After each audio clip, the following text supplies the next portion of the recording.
and she said, "You told me to buy this pantyhose I'm wearing from Costco." And I'd evidently made some previous comment about how amazing it was that Costco could get Hanes, of all people, to allow a co-branded pantyhose, Hanes-Kirkland, in the Costco stores. That wouldn't have happened 20 years ago. She must have been pretty desperate if she was consulting with you on where to buy pantyhose, Shirley. Okay.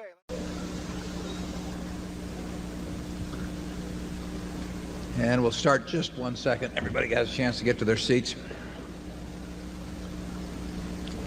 Charlie has promised to stop tapping the Coke can during this session. I only did that when somebody else was talking. Number 2? Okay, start. I used to have a friend that was a stock salesman many years ago, and when you'd have lunch with him, he would just keep going like this. And finally it would get you and you'd say, "What's that?" And he'd say, "That's opportunity." He was pretty good. Okay, let's Kelly tells me we should start with number 2, zone 2. So we're going to start with zone 2. Yes, I'm Fred Cooker from Boulder, Colorado, and this is a question about intrinsic value, and it's a question for both of you because you have written that perhaps you would come up with different answers. You write and speak a great deal about intrinsic value, and you indicate that you try to give shareholders the tools in the annual report so they can come to their own determination. What I'd like you to do is expand upon that a little bit. First of all, what do you believe to be the important tools, either in the Berkshire annual report or other annual reports that you review in determining intrinsic value? Secondly, what rules or principles or standards do you use in applying those tools?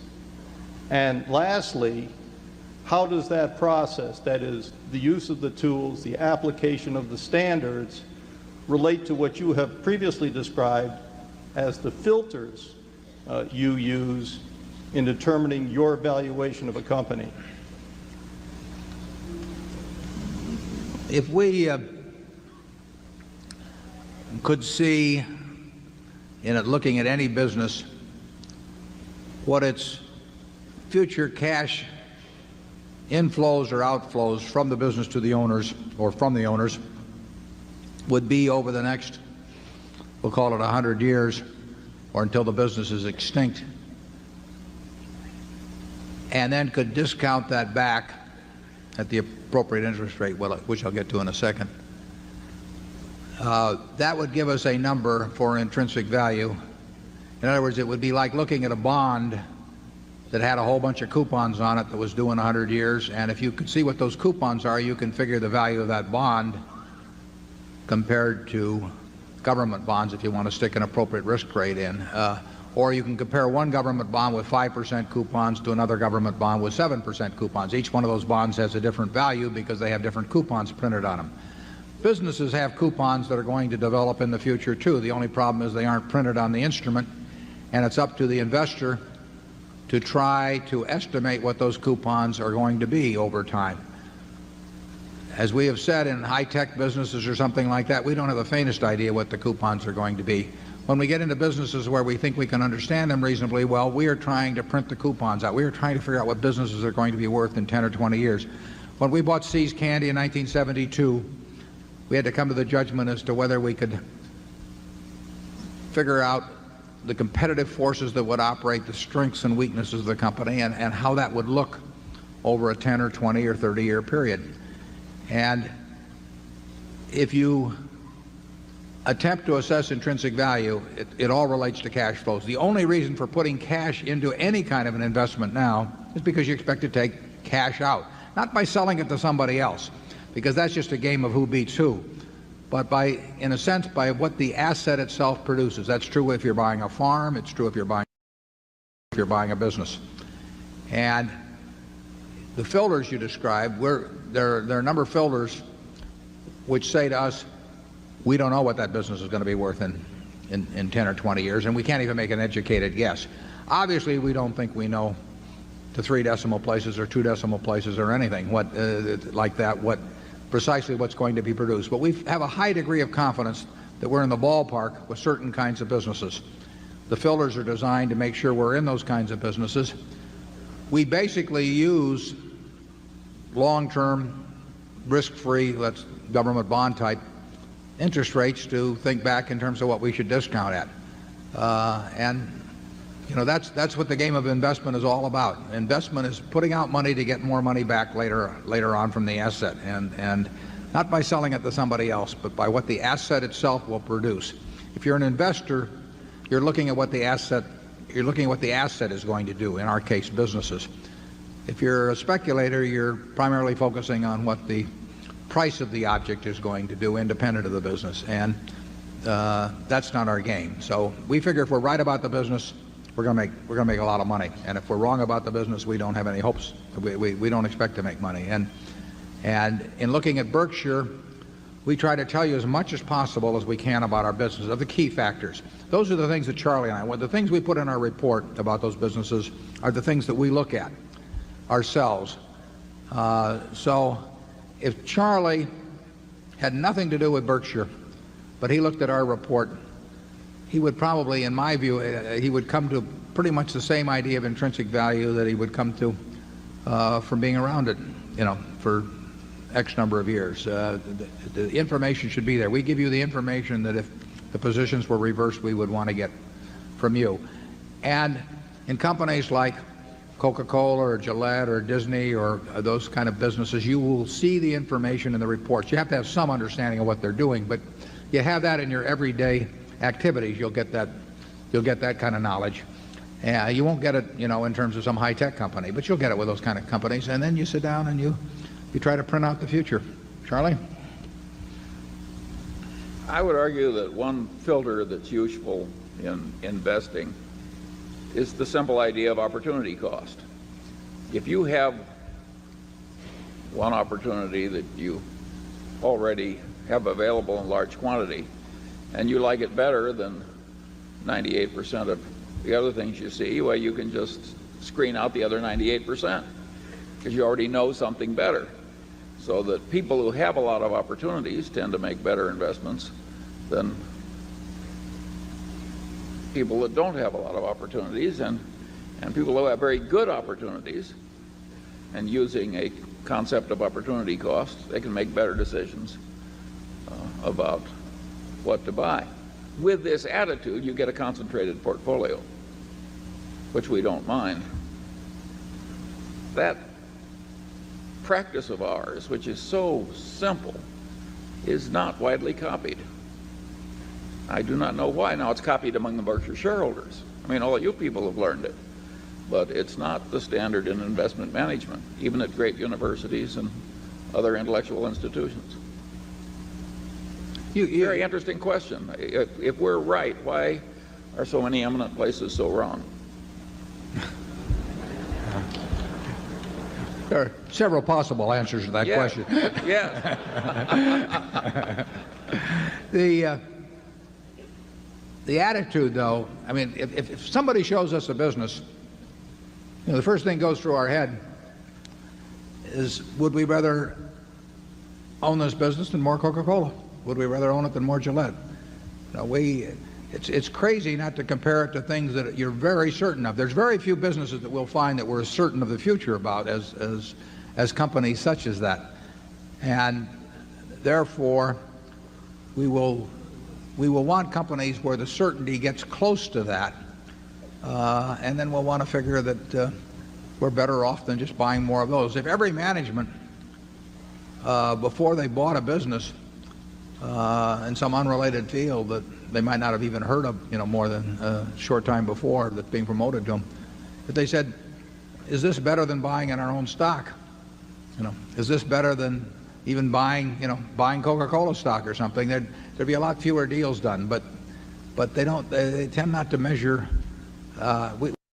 against what we regard as close to perfection as we can get. Charlie, anyone?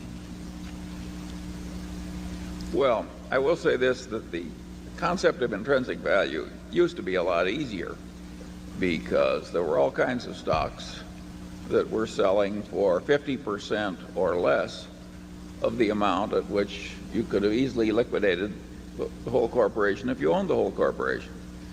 Indeed, in the history of Berkshire Hathaway, we bought things at 20% of then liquidating value.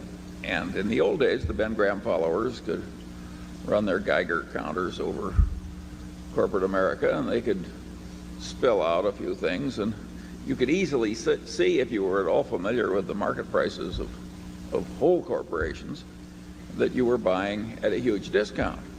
Well, no matter how bad the management, if you're buying at 50% of asset value or 30% or so on down, you have a lot going for you.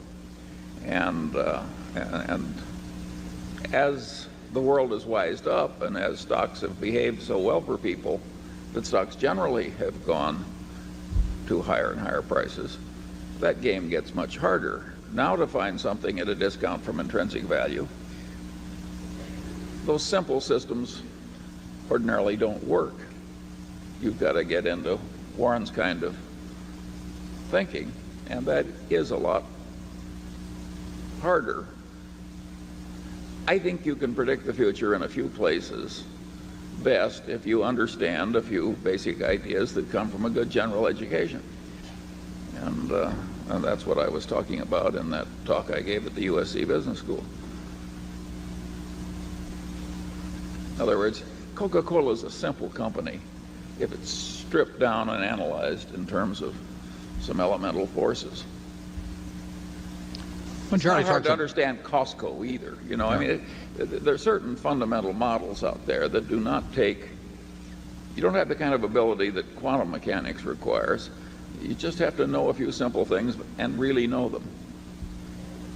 When Charlie talks about liquidating value, he's not talking about closing up the enterprise, but he's talking about what somebody else would pay for that stream of cash, too. I mean, you could have looked at a collection of television stations owned by a Cap Cities, for example, in the early to 1974, and it would have been worth, we'll say, 4 times what the company was selling for.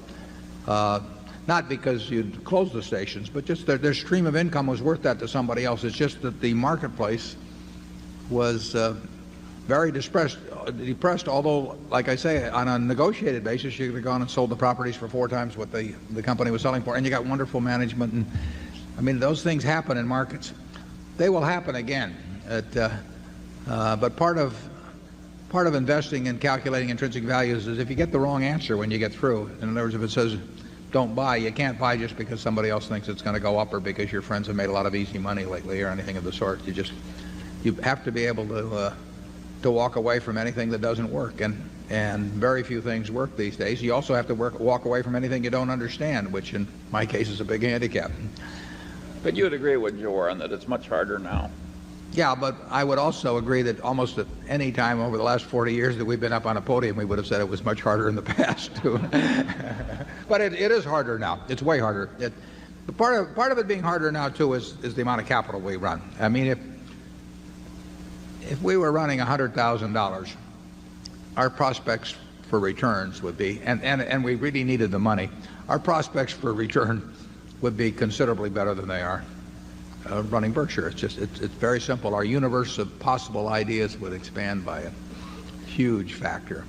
We are looking at things today that, by their nature, a lot of people are looking at, and there were times in the past when we were looking at things that very few people were looking at. But there were other times in the past when we were looking at things where the whole world was just looking at them kind of crazy, and that's a decided help. I'm Michael Zenga from Danvers, Massachusetts.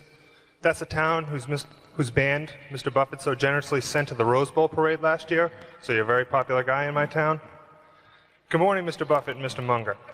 Mr. Buffett, I wanted to ask you this question last week when I ran into you after Gillette's annual meeting, but I choked. So now there's no pressure, here goes. In the years, from my reading, in the years from 1956 through 69, you achieved the best results of your career quantitatively, 29% annually against only 7% for the Dow. Your approach then was different than now. You looked for lots of undervalued stocks with less attention to competitive advantage or favorable economics and sold them rather quickly. As your capital base grew, you switched your approach to buying undervalued, excellent companies with favorable long-term economics. My question is, if you were investing a small sum today, which approach would you use? Well, I would use the approach that I think I'm using now of trying to search out businesses that where I think they're selling at the lowest price relative to the discounted cash they would produce in the future. But if I were working with a small amount of money, the universe would be huge compared to the universe of possible ideas I work with now. You mentioned that 56 to 69 was the best period. Actually, my best period was before that. It was from right after I met Ben Graham in early 1951. But from the end of 1950 through the next 10 years, actually returns averaged about 50% a year, and I think they were 37 points better than the Dow per year, something like that. But that I was working with a tiny amount of money, and so I would pour through volumes of businesses, and I would find one or two that I could put $10,000 into or $15,000 into that were just ridiculous. They were ridiculously cheap, and obviously, as the money increased, the universe of possible ideas started shrinking dramatically. The times were also better for doing it in that time. But I think if you're working with a small amount of money, with exactly the same background that Charlie and I have, and same ideas, same whatever ability we have, I think you can make very significant sums. But as soon as you start getting the money up into the millions, many millions, the curve on expectable results falls off just dramatically. But that's the nature of it. You've got to, when you get up to things you can put millions of dollars into, you've got a lot of competition looking at that, and they're not looking as I did when I started. When I started, I went through the pages of the manuals page by page. I mean, I probably went through 20,000 pages in the Moody's Industrial, Transportation, Banks, and Finance manuals. And I did it twice. And I actually, looked at every business. I didn't look very hard at some. Well, that's not a practical way to invest tens or hundreds of millions of dollars. So I would say if you're working with a small sum of money and you're really interested in the business and willing to do the work, you will find something. If you were, there's no question about it in my mind. You will find some things that promise very large returns compared to what we will be able to deliver with large sums of money. Charlie? Well, yeah, I think that's right. A brilliant man who can't get any money from other people and is working with a very small sum probably should work in very obscure stocks, searching out unusual mispriced opportunities. But that's such a small world. It may be a way for one person to come up, but it's a long slog. Yeah, most smart people, unfortunately, in Wall Street figure that they can make a lot more money, a lot easier, just by one way or another, getting an override on other people's money or delivering services in some way that people. And the monetization of hope and greed, is a way to make a huge amount of money. And right now, it's very. Just take hedge funds. I mean, I've had calls from a couple of friends in the last month that don't know anything about investing money. They've been unsuccessful and everything else. And one of them called me the other day and said, "Well, I'm forming a small hedge fund, 125 million." He was talking about, like the thought that since it was only 125 million, maybe we ought to put in 10 million or something of the sort. I mean, if you looked at this fellow's Schedule D on his 1040 for the last 20 years, you'd think he ought to be mowing lawns, but. Yeah. But he may get his 125 million. I mean, it's just astounding to me how willing people are during a bull market just to toss money around because they think it's easy. And of course that's what they felt about internet stocks a few years ago. They'll think about something else next year too. But the biggest money made in Wall Street in recent years has not been made by great performance, but it's been made by great promotion, basically. Charlie, do you have anything?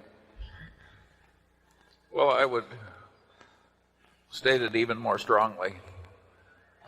I think the current scene is obscene. I think there's too much mania. There's too much chasing after easy money. There's too much misleading sales material about investments. There's too much on the television emphasizing speculation in stocks. Matthew Monahan from Palo Alto, California. Mr. Buffett, Mr. Munger, first of all, I want to thank both of you for so freely sharing your wisdom and knowledge over the years. Even though we've never met in person, I consider you both to be close personal mentors and attribute your teachings and philosophies to any success I've had in business so far. So thank you. Here's my question. For a 23-year-old with high ambitions, some initial working capital, and a genetic wiring, as you call it, for disciplines like investments, mathematics, and technology, what do you foresee as the significant areas of opportunity over the next 50, even 100 years? And if you were in my shoes, what would be your approach and methodology for really learning, tackling, and mastering these areas of opportunity for the purpose of massive value creation? Well, I remain very, and frankly, when you get the chance to talk to somebody like Lorimer Davidson, as I did when I was 20 years old, I probably learned more from Lorimer Davidson in those 4 or 5 hours than I learned in college, with the exception of learning some accounting or 1 or 2 subjects like that. So you just want to soak it up. If you have those qualities you talked about, you'll see the areas as you go along. I mean, Charlie and I probably, we've made money in a lot of different ways, some of which we didn't anticipate, when we were 30 or 40 years ago.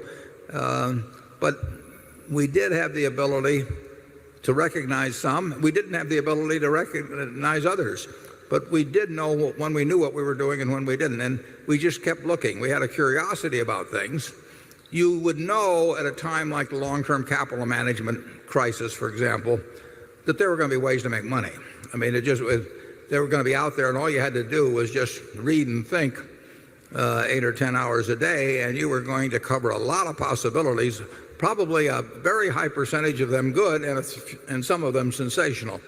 So you can't really lay it out ahead of time. You can't have a defined roadmap, but you can have a reservoir of thinking, looking at different kinds of businesses, looking at different kinds of securities, looking at markets in different places, and you will then spot a reasonable number of things that come along. You won't spot every one of them. We've missed all kinds of things. But the biggest thing, too, is to have something in the way you're programmed so that you don't ever do anything where you can lose a lot. I mean, our best ideas have not been better than other people's best ideas, but we've never had a lot of things that pulled us way back. So we never went 2 steps forward and 1 step back. We probably went 2 steps forward and a fraction of a step back. But avoiding the catastrophes is a very important thing, and it will be important in the future. I mean, you will have your chance to participate in catastrophes. Charlie? Yeah, and of course the place to look when you're young is in the inefficient markets. You shouldn't be trying to guess whether one drug company has a better drug pipeline than another. You want to go, when you're young, someplace that's very inefficient. And you shouldn't be trying to guess whether the stock market's going to go up or whether long-term bonds are going to change in yield. I mean, you don't have anything to going in that kind of a game. but you can have a lot going in games that very few people are playing, and maybe where they're even got their heads screwed on wrong in terms of how they're thinking about the subject. The RTC was a great example of a chance to make a lot of money. I mean, here was a seller of hundreds of billions of dollars worth of real estate, where the people that were selling it had no economic interest in it, were eager to wind up the thing, and they were selling it at a terrible time when the people who had been venturesome in lending were no longer lending. The people who had been venturesome in the equity end of real estate had gotten cleaned out. So you had a great background of environment, and then you had an imbalance of intensity in terms of analyzing situations between the seller, which was the government, with a bunch of people who had no economic interest in it and were probably eager to wind up the job, and buyers on the other side who were of the generally cautious type, because the more venturesome type had taken themselves out of action.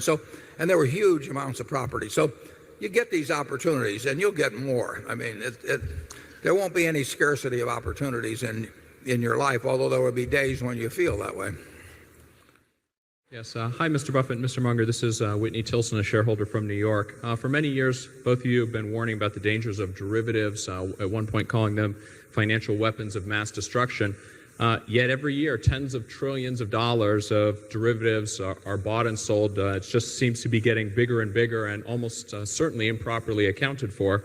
And so I was wondering if you could comment specifically if you have any thoughts on how much longer this might go on. Do you see anything imminent that could derail this ever-inflating bubble?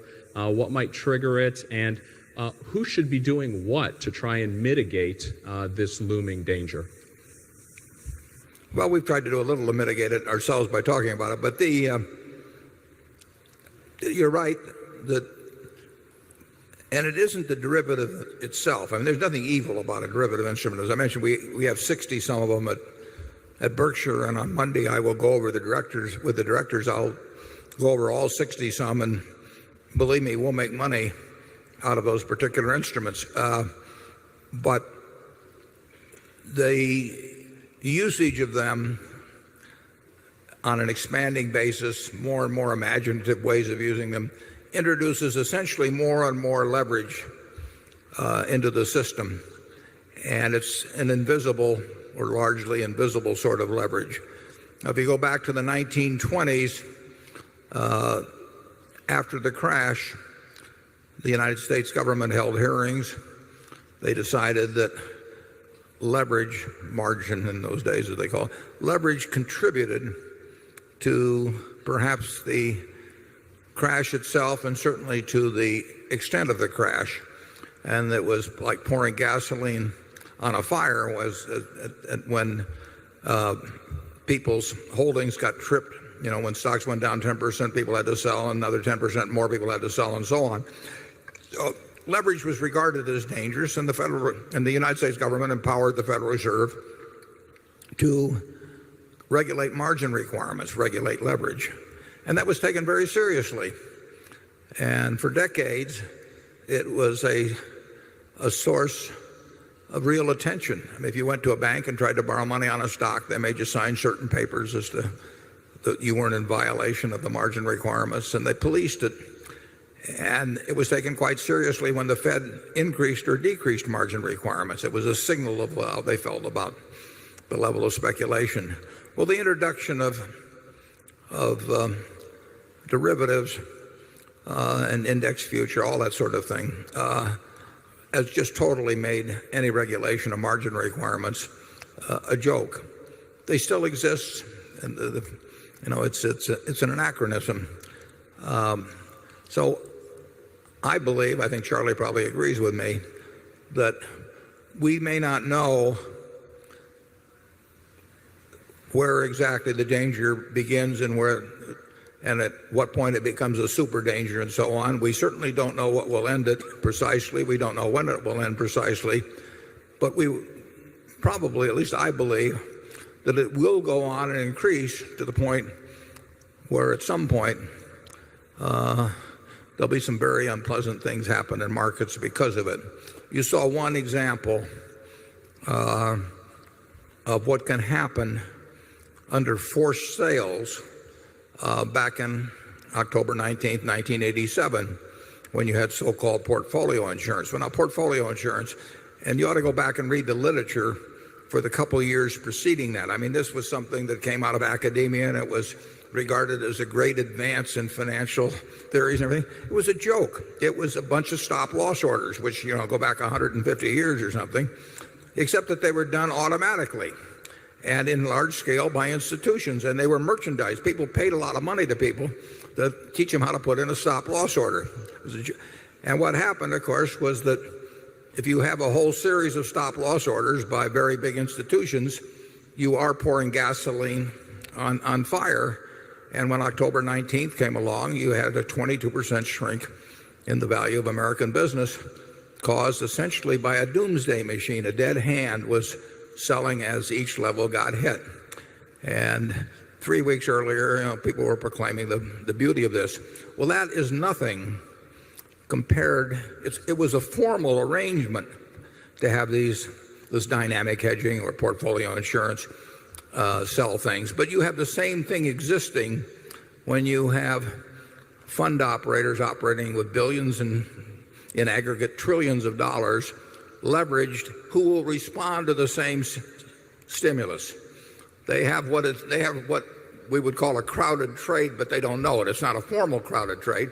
It's just that they're all ready to sell if a certain given signal or a certain given activity occurs. And when you get that coupled with extreme leverage, which derivatives allow, you will someday get a very, very chaotic situation. I have no idea when. I have no idea what the exogenous factor. I didn't know that shooting some archduke, would start World War I, and I have no idea what will cause this kind of a thing. But it'll happen. Charlie? Yeah, and of course the accounting being deficient enormously contributes to the risks. If you get paid enormous bonuses based on reporting profits that don't exist, you're going to keep doing whatever causes those phony profits to keep appearing on the books. And what makes that so difficult is that most of the accounting profession doesn't even recognize how stupidly it is behaving. And one of the people in charge of accounting standards said to me, well, this is better, this derivative accounting, because it's mark to market. And don't we want current information? And I said, yes, but if you mark to model and you create the models and your accountants trust your models, and you can just report whatever profit you want as long as you keep expanding the positions bigger and bigger and bigger, the way human nature is, that will cause terrible results and terrible behavior. And this person said to me, well, you just don't understand accounting.